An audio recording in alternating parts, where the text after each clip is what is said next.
l'antipape François a récemment publié une nouvelle encyclique appelée Fratelli Tutti, qui constitue une preuve évidente de plus qu'il est un hérétique notoire et un antipape. Dans Fratelli Tutti, François condamne la peine de mort encore une fois. Il le fait de manière officielle et irrévocable. L'Église catholique enseigne dogmatiquement que la peine de mort est permise dans certains cas.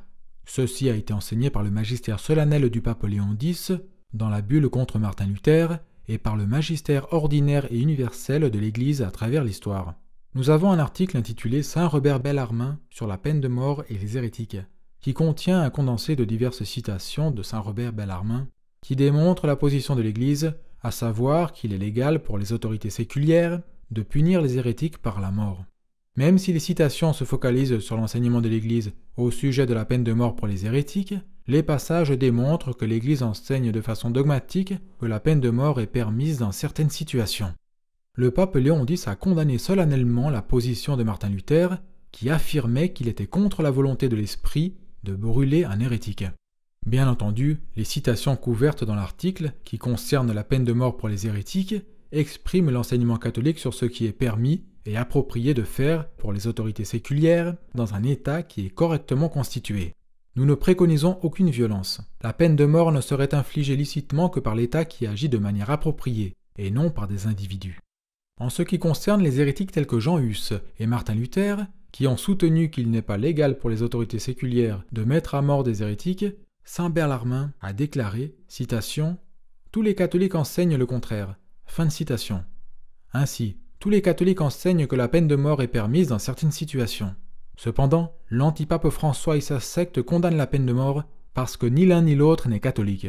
Avant de citer les nouvelles déclarations hérétiques de François à ce sujet, dans Fratelli Tutti, notons que le 3 juin 2016, François a dit, citation, « Je me base sur cela également pour affirmer sérieusement la position de l'Église contre la peine de mort. » Fin de citation.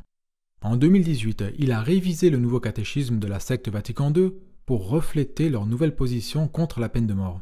Le catéchisme révisé déclare, citation, « C'est pourquoi l'Église enseigne à la lumière de l'Évangile que la peine de mort est inadmissible car elle attente à l'inviolabilité et à la dignité de la personne et elle s'engage de façon déterminée en vue de son abolition partout dans le monde. » Fin de citation. Ceci est une hérésie notoire. Même certains membres de la secte Vatican II reconnaissent que l'enseignement de François sur cette question contredit ce que l'Église a toujours enseigné. Earlier this year, the Pope made a change to the catechism regarding the death penalty. Consequently, the Church teaches in light of the gospel that the death penalty is inadmissible because it is an attack on the inviolability and dignity of the person, and she works with determination for its abolition worldwide. I think this is very worrisome. It's a clear contradiction of what the Church has taught since its beginning. If you go back to Augustine or Aquinas or any of the great thinkers, I think this is not a development. I think this is a contradiction. The death penalty is not immoral per se. The Church has never taught that. It's taught just the exact opposite.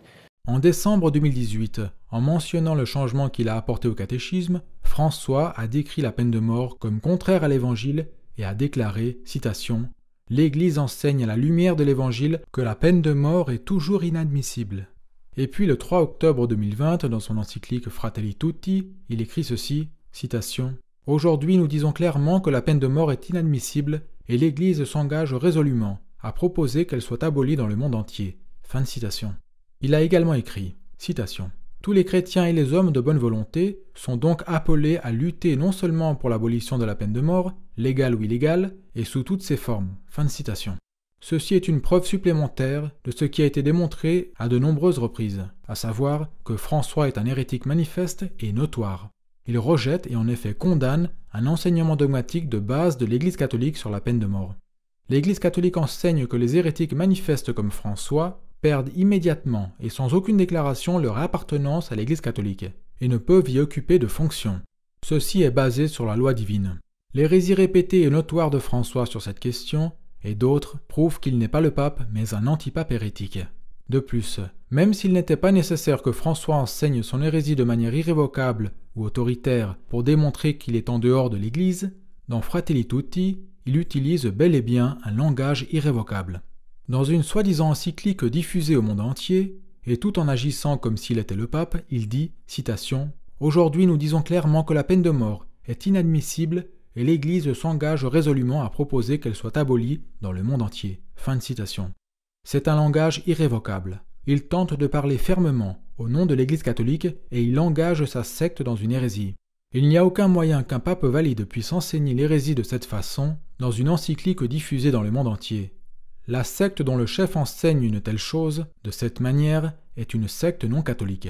Si vous vous maintenez obstinément en communion avec l'antipape apostat François, vous vous liez à une entité hérétique non catholique.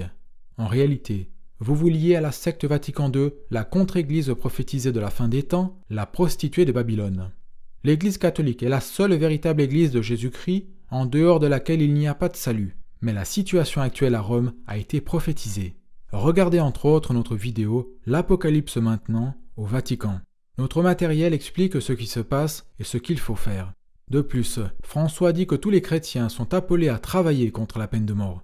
Selon l'enseignement officiel de François, il y a une obligation de contredire l'enseignement perpétuel de l'Église sur la peine de mort. Un véritable pape ne lierait jamais tous les chrétiens à un tel enseignement. Il ne le pourrait pas en réalité. François dirige une secte. N'écoutez pas ces faux enseignants qui disent obstinément qu'il est le pape. Ce sont des guides aveugles et des instruments de Satan. Dans Fratelli Tutti, entre autres, François doute aussi, s'il ne rejette pas purement et simplement, l'enseignement dogmatique de l'Église selon lequel la guerre peut être juste. Au paragraphe 258, il écrit, citation, « Il est très difficile aujourd'hui de défendre les critères rationnels mûris en d'autres temps pour parler d'une possible guerre juste. Jamais plus la guerre. » Fin de citation. Et dans la note de bas de page numéro 242, il écrit, citation, « Même saint Augustin, qui a forgé le concept de guerre juste, que nous ne soutenons plus aujourd'hui, a affirmé que mettre un terme à la guerre par la parole, en poursuivant et en obtenant la paix par la paix, et non par la guerre, glorifie davantage que de la donner aux hommes par l'épée. » Fin de citation. Nier ou douter d'une vérité de la foi divine et catholique est une hérésie. Soutenir que la guerre ne peut pas être juste est une hérésie. Voici ce que dit saint Robert Bellarmine à ce sujet dans son ouvrage sur les laïcs. Citation. « Il y avait une ancienne hérésie des manichéens, qui affirmait que la guerre était illégale par sa propre nature, et pour cette raison, ils ont accusé Moïse, Josué, David et le reste des pères de l'Ancien Testament, qui ont fait la guerre, d'être méchants, comme le rapporte le bienheureux Augustin. De nos jours, certains ont ravivé la même hérésie. Nous, en revanche, comme toute l'Église l'a toujours enseigné, à la fois par des mots et des exemples, disons que la guerre n'est pas illégale par sa propre nature, et que non seulement pour les Judéens, mais aussi pour les chrétiens, il est licite de s'engager dans la guerre, pourvu que ces conditions soient respectées dont nous parlerons plus tard. » Fin de citation. Il y a bien sûr d'innombrables déclarations hérétiques supplémentaires de l'antipape apostat François sur le salut, au sujet des autres religions, sur la justification, la papauté, le mariage, l'Église, etc. Mais comme il a été prouvé tant de fois que François est un hérétique manifeste et non le pape, nous hésitions même à passer du temps à faire une vidéo sur cette question. Car il y a beaucoup d'autres choses à faire, et vraiment, de combien de preuves les gens ont-ils besoin? Non è lecito convincere della tua fede. Il proselitismo è il veleno più forte contro il cammino ecumenico. Franchement, beaucoup de gens ne méritent pas même plus d'arguments et de preuves à ce sujet, car ils ont tellement rejeté. François est en accord avec Martin Luther sur la justification et a condamné à plusieurs reprises les conversions au catholicisme. Il n'est pas catholique. Io credo che le intenzioni di Martin Lutero non erano sbagliate e oggi luterani e cattolici, protestanti tutti, siamo d'accordo sulla dottrina della giustificazione. Su questo punto tanto importante lui non aveva sbagliato. Voy a convencer a otro que sea católico? No, no, no. En réalité, il est vrai de dire que ceux qui s'accrochent à l'antipape apostat François s'accrochent à une secte qui enseigne les hérésies de Luther comme sur la justification. Voyez la déclaration conjointe avec les luthériens sur la justification et sur le rejet de la peine de mort pour les hérétiques. Cependant, depuis que François a réaffirmé son hérésie sur la peine de mort dans sa nouvelle encyclique, prouvant davantage qu'il est sans aucun doute un antipape, il y a malheureusement encore tant de faux traditionalistes qui résistent à la vérité et opèrent dans les ténèbres, tandis qu'à cause de leur mauvaise volonté, ils suivent des guides aveugles et restent attachés à leurs faux messages traditionalistes. Pour ces raisons, nous avons pensé qu'il valait la peine de couvrir brièvement sa nouvelle encyclique hérétique. nous essayons également d'atteindre les personnes qui n'ont peut-être pas entendu ces arguments auparavant. La position de ceux qui considèrent obstinément que François est le pape se résume à ceci. Ils soutiennent qu'une personne qui prétend être catholique et qui n'a pas été déclarée hérétique peut littéralement faire et dire n'importe quoi, comme nier publiquement la résurrection chaque jour pendant 10 ans d'affilée, et que cette personne doit être considérée comme catholique et à l'intérieur de l'Église, et pas comme un hérétique qui est en dehors de l'Église. Mais leur position est fausse, et en réalité hérétique. C'est une moquerie de l'enseignement catholique et de l'unité de l'Église. Les personnes qui s'écartent clairement de l'enseignement dogmatique de l'Église, comme François, sont des hérétiques et doivent être considérés en dehors de l'Église. Les gens doivent se réveiller, embrasser la vérité, commencer à servir Dieu plutôt que l'homme, et sortir de la secte Vatican II, la contre-Église de la fin des temps, avant qu'il ne soit trop tard.